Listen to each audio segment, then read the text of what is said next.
Hello everyone, welcome to जिज्ञासा classes. और आज की इस वीडियो में हम लोग स्टार्ट करने जा रहे हैं कक्षा 10 का हिंदी व्याकरण का जो दूसरा चैप्टर है, संज्ञा।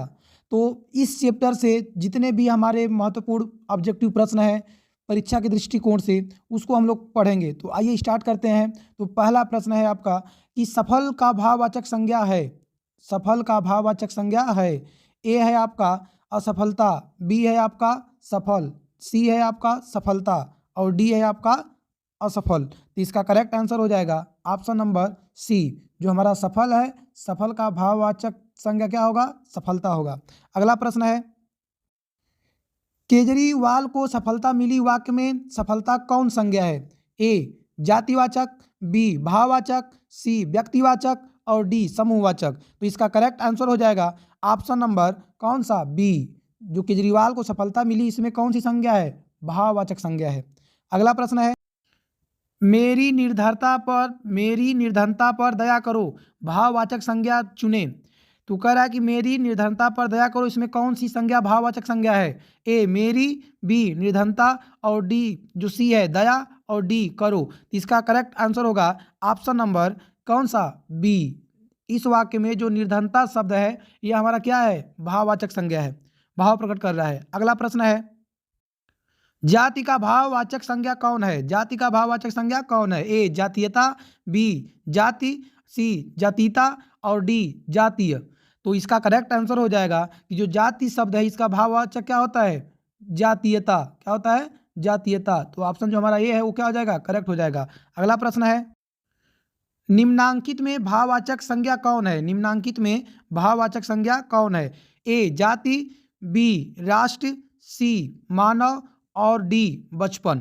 तो इसका करेक्ट आंसर क्या हो जाएगा? बचपन। बचपन हमारा क्या है? भाववाचक संज्ञा है। अगला प्रश्न है, निम्नांकित में भाववाचक संज्ञा कौन है? ए जाति, बी राष्ट्र, सी मानव और डी मित्रता। तो हमारा करेक्ट आंसर हो जाएगा कौन सा? मित्रता। मित्रता क्या है?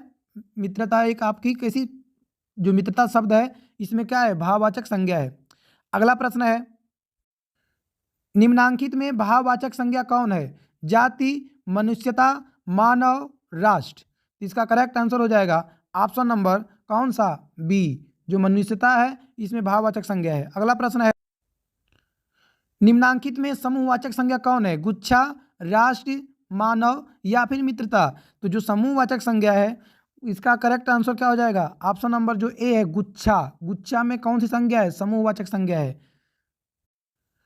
निम्नांकित में समूहवाचक संज्ञा कौन है? ए जाति, राष्ट्र, सेना या फिर मित्रता। तो हमारा करेक्ट आंसर क्या हो जाएगा?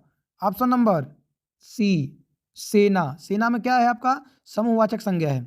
अगला प्रश्न, निम्नांकित में जातिवाचक संज्ञा कौन है? ए जाति, बी राष्ट्र, सी मित्रता और डी रामचरितमानस। इसका करेक्ट आंसर हो जाएगा ऑप्शन नंबर जो डी है, ये हमारा क्या है? रामचरितमानस। तो रामचरितमानस में कौन सी संज्ञा होती है? जातिवाचक संज्ञा। अगला प्रश्न, निम्नांकित में द्रव्यवाचक संज्ञा कौन है? ए जाति, बी घी, सी सेना और डी मित्रता। तो इसका करेक्ट आंसर हो जाएगा ऑप्शन नंबर जो बी है, घी। कौन सा? घी। अगला प्रश्न है, निम्नांकित में द्रव्यवाचक संज्ञा कौन है? ए पानी, बी राष्ट्र, सी सेना और डी मित्रता। तो इसका जो करेक्ट आंसर हो जाएगा ऑप्शन नंबर कौन सा? ए, ऑप्शन नंबर ए, जो पानी है पानी में कौन सी संज्ञा होती है? द्रव्यवाचक संज्ञा। अगला प्रश्न है,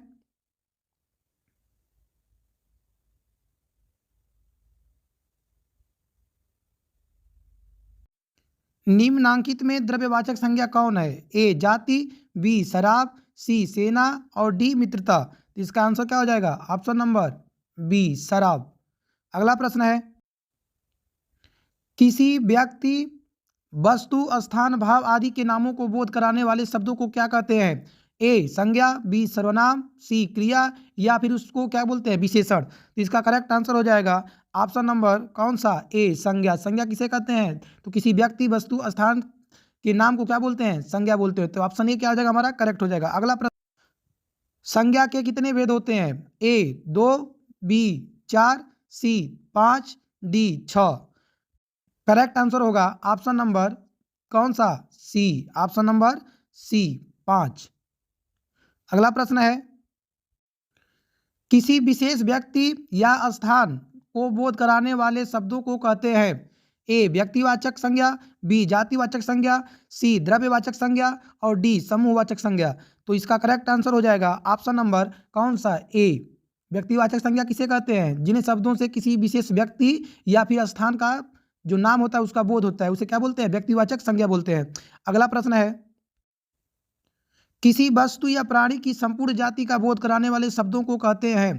ए व्यक्तिवाचक संज्ञा, बी जातिवाचक संज्ञा, सी द्रव्यवाचक संज्ञा और डी समूहवाचक संज्ञा। इसका करेक्ट आंसर हो जाएगा ऑप्शन नंबर कौन सा, बी जातिवाचक संज्ञा। अगला प्रश्न है,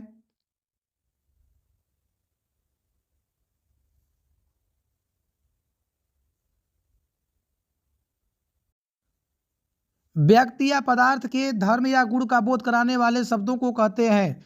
ए व्यक्तिवाचक संज्ञा, बी जातिवाचक संज्ञा, सी भाववाचक संज्ञा, डी समूहवाचक संज्ञा। इसका करेक्ट आंसर होगा ऑप्शन नंबर कौन सा, सी। क्या उसे बोलते हैं, भाववाचक संज्ञा। भाववाचक संज्ञा किसे कहते हैं, जिससे उसके गुण धर्म का पता चले, उसे क्या बोलते हैं, जिन शब्दों से क्या पता चले, किसी व्यक्ति या फिर पदार्थ के गुणधर्म के बारे में पता चले, उसे क्या बोलते हैं, भाववाचक संज्ञा बोलते हैं। तो ऑप्शन सी क्या हो जाएगा, करेक्ट हो जाएगा। अगला प्रश्न है, पदार्थों के समूह का बोध कराने वाले शब्दों को कहते हैं। ए व्यक्तिवाचक संज्ञा, बी जातिवाचक संज्ञा, सी भाववाचक संज्ञा और डी समूहवाचक संज्ञा। इसका करेक्ट आंसर हो जाएगा ऑप्शन नंबर कौन सा, डी समूहवाचक संज्ञा। क्या बोलते हैं, समूहवाचक संज्ञा। अगला प्रश्न है, किसी धातु या द्रव्य का बोध कराने वाले शब्दों को कहते हैं। ए व्यक्तिवाचक संज्ञा, बी जातिवाचक संज्ञा, सी द्रव्यवाचक संज्ञा और डी समूहवाचक संज्ञा। इसका करेक्ट आंसर हो जाएगा ऑप्शन नंबर कौन सा, सी। उसे क्या बोलते हैं, द्रव्यवाचक संज्ञा बोलते हैं। अगला प्रश्न है, ईमानदारी सर्वोत्तम नीति है रेखांकित शब्द कौन सी संज्ञा है। ईमानदारी सर्वोत्तम नीति है रेखांकित शब्द में कौन सी संज्ञा है। ए व्यक्तिवाचक, सी जातिवाचक, सी भाववाचक, डी समूहवाचक। इसका करेक्ट आंसर हो जाएगा जो हमारा रेखांकित शब्द है ईमानदारी, इसमें कौन सी संज्ञा है, भाववाचक संज्ञा है। अगला प्रश्न है, निम्नांकित में भाववाचक संज्ञा कौन है। ए दूरी, बी निकट, सी आगे, डी समीप। इसका करेक्ट आंसर हो जाएगा ऑप्शन नंबर ए, कौन सा, दूरी। अगला प्रश्न है, राजा दशरथ में कौन सी संज्ञा है। इस प्रश्न का आंसर आप कमेंट बॉक्स में दीजिए और यदि वीडियो अच्छा लगा हो तो चैनल को लाइक और सब्सक्राइब कर दीजिए। Thank you.